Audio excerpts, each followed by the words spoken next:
Okay, a lot of concern is placed on how much we need to study, like how many different scales are there, how many different ways are there to play, blues and rock and jazz and all that sort of thing.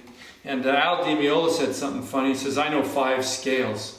When you hear him play, you think he knows hundreds of scales. But what it is that he's doing is getting lots of variation from the few scales that he knows. Now, in blues, they're very good players that primarily just use your pentatonic, your minor pentatonic.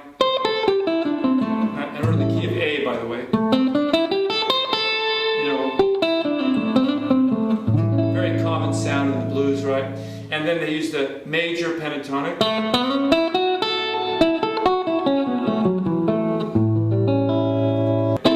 But some people stop there and they only think in terms of those few scales, pentatonic scales, for their,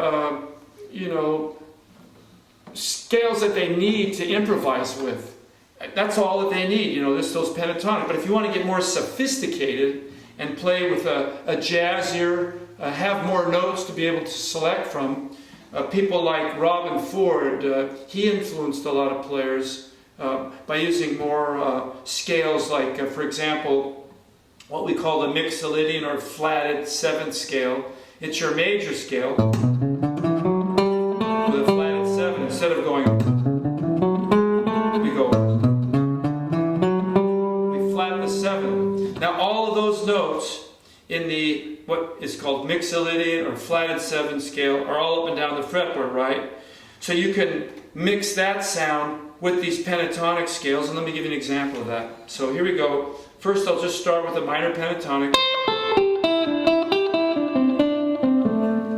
major pentatonic, now that mixolydian sound.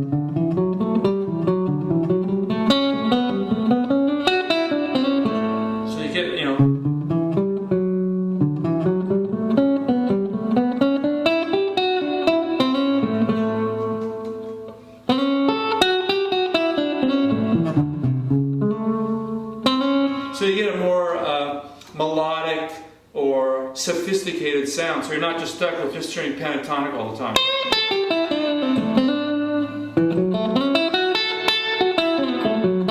Mixolydian.